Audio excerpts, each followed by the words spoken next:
In this guide, you will learn how to send a Target order as a gift. Let's get started. First, launch your Target app. Make sure you have already logged into your account. Now search for the item you would like to purchase and add it to your shopping cart. Once you have finished shopping, tap or click the cart icon and review your order. Proceed to checkout. When entering the shipping information, enter the recipient's name and shipping address instead of your own. Double check the address to make sure your gift is delivered to the correct location. If the item is eligible, you will see gift options during checkout. You may also be able to mark the gift as order as a gift, include a gift receipt, or add a personal gift message. Select the options you would like to include and continue with your order.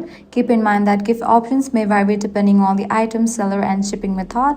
Next, choose your preferred shipping option and complete your payment. Once your order is confirmed, Target will process and ship the gift directly to the recipient. And that's it. If this guide helped you out, do not forget to like, share, and subscribe.